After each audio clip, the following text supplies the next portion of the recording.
Greetings, everyone. This is the Alternative Guy back here again with another video.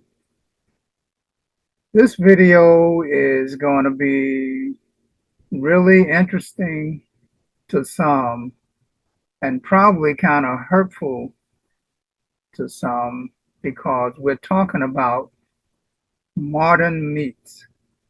And this video was done by the group Frontline. They do a lot of work on PBS. And this is talking about how modern meat is slaughtered, packaged, and displayed. And the reason why I'm going to show this video is most of the time when we go to the grocery store or we go to the fast food places, we have no idea how the products that we're eating, how they're prepared, how they're slaughtered.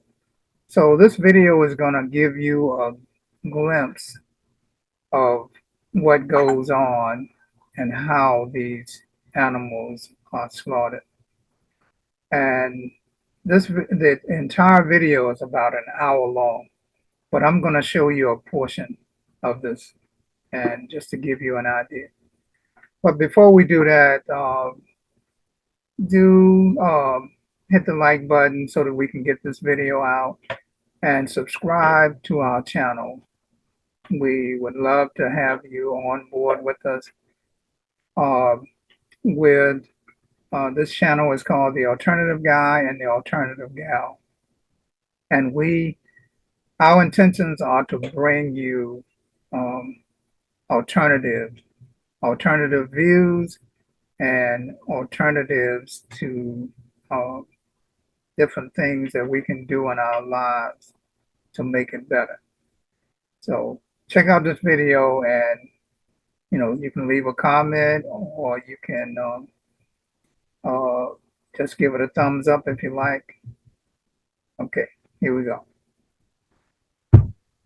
Is even more centralized. Today, 4 giant companies control 84% of the beef market. The industry has consolidated because profit margins are razor thin, so size does matter. This concentration has had some positive results. Consumers pay 30% less for meat now than they did in 1970. Americans pay a lower per capita cost for food of all types than any place else in the world. Dan Glickman, a former Secretary of Agriculture, believes the biggest issue in agriculture today is how highly centralized production has become.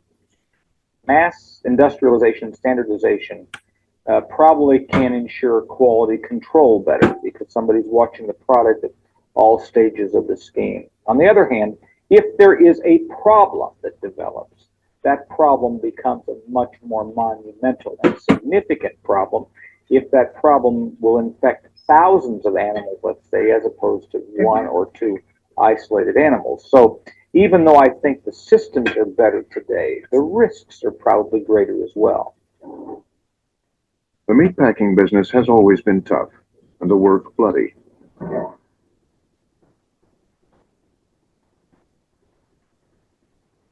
One industry insider calls this the opposite of Henry Ford's assembly line, because these are massive disassembly lines.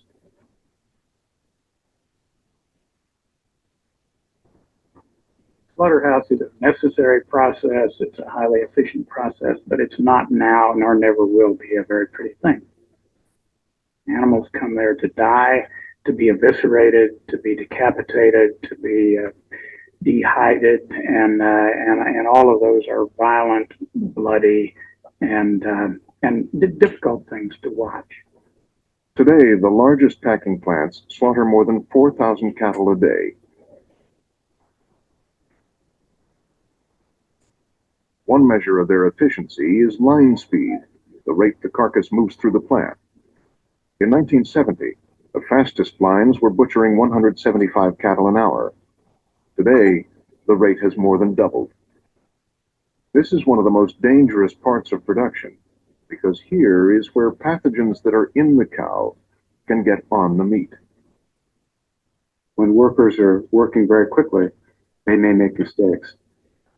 It's that speed of production that can lead to food safety problems. Eric Schlosser is the author of Fast Food Nation, a best-selling expose on the meat and fast food industry. He says conditions in the packing plant have a direct effect on food safety. Well, these people are handling the meat that you're going to eat.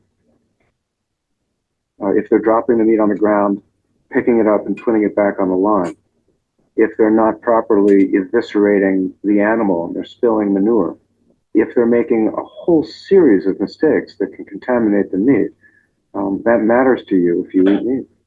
As the line speeds increased, as the general efficiency of the slaughter plants increased, there may have been a greater opportunity for contamination to spread from one carcass to another, so that the end result would be more meat that might be contaminated.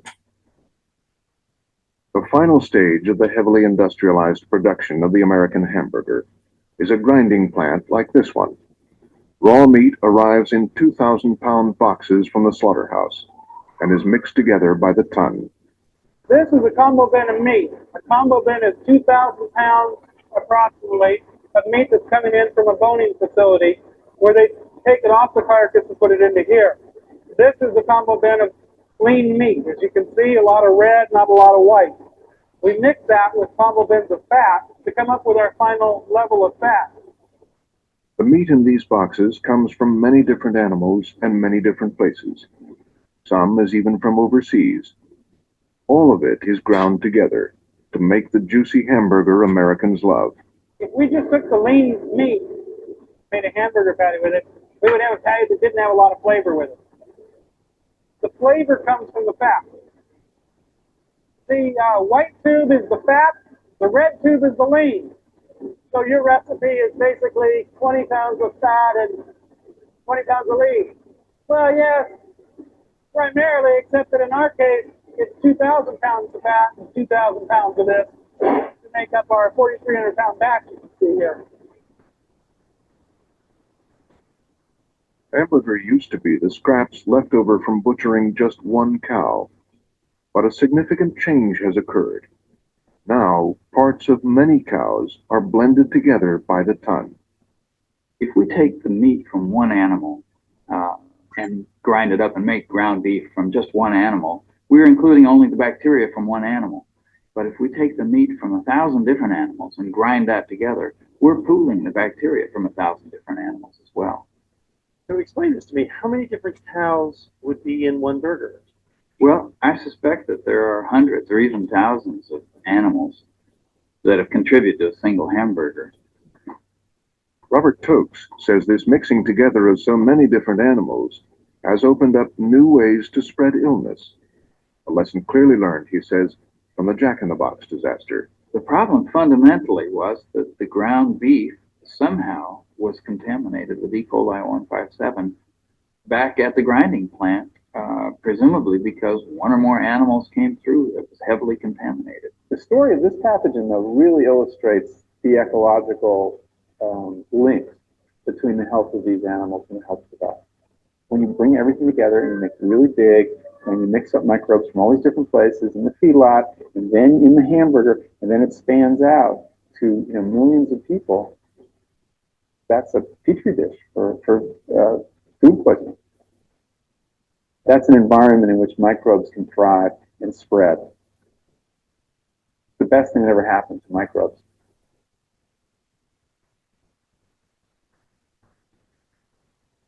Another lesson from the Jack-in-the-Box outbreak was that the federal meat inspection system, based on laws written nearly 100 years ago, was dangerously out of date.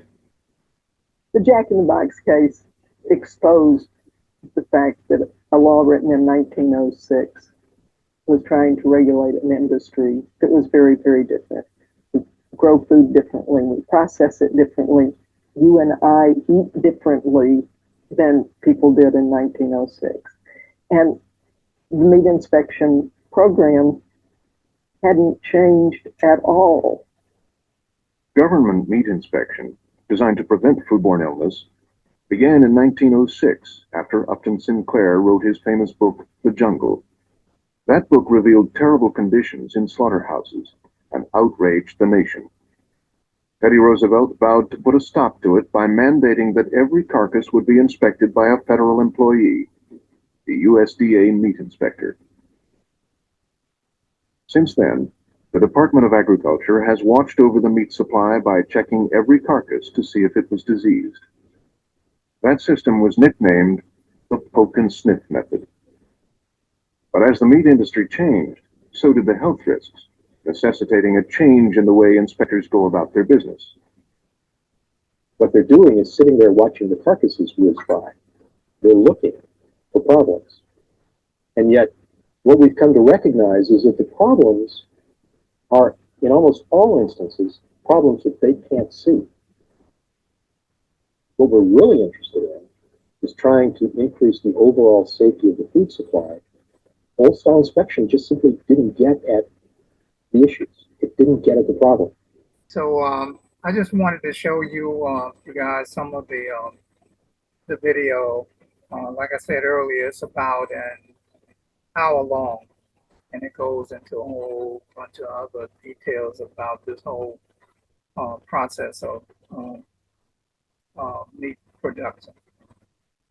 So if you like the video, give it a thumbs up and subscribe to our channel, because we're going to constantly be bringing you informative videos, and we have plenty more like that to bring to you. So continue to watch.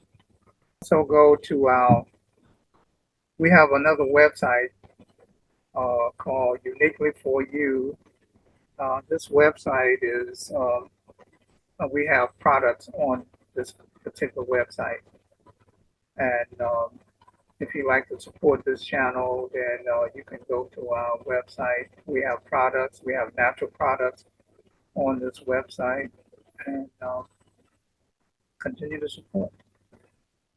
Thanks again. Peace.